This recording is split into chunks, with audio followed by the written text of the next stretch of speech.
Well, a movement to make surfing a sanctioned sport for Oahu public schools is picking up traction. That's right. Kyle Chinen has more on how schools are pushing for its inclusion in the OIA.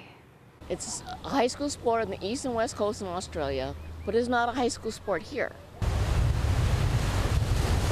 Surfing is widely considered Hawaii's favorite pastime and is one of the newest Olympic sports. However, the rise in popularity in competitive surfing hasn't made its way to the prep level yet.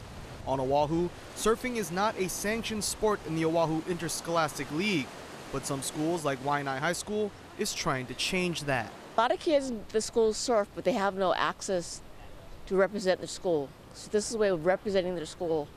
Waianae's surf team founder and coach Beth Matsuda has campaigned for years to have surfing adopted by the OIA, garnering interest from 6 other Oahu public schools, along with 6 other ILH schools. She feels Oahu has enough for a full-fledged league. The ILH already has sanctioned competitions in surf, but they don't have to go through the Department of Education.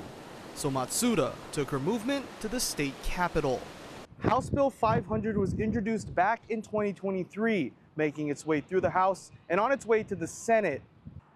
The bill says its goal is to highlight the need for creative ways to expand learning opportunities. More specifically, they're asking for funding for the promotion and support of surfing as an interscholastic sport. And while HB 500 is set for another hearing later this month, there are still some concerns. The safety and for the kids in both practice as well as the event itself, because something about surfing that is always dangerous is that it's Mother Nature. You never know. Despite some of the variables in hosting surf, Matsuda and company say they have worked out training and safety when it comes to the kids in the water, like proper training in ocean safety.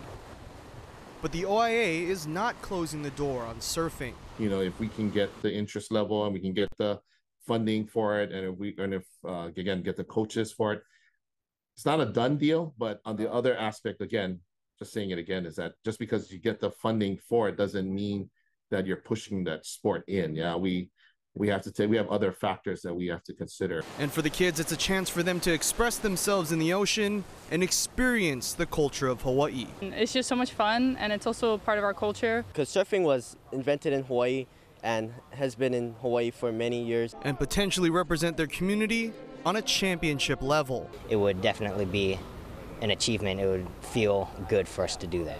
Kyle Chinen, Hawaii News Now Sports.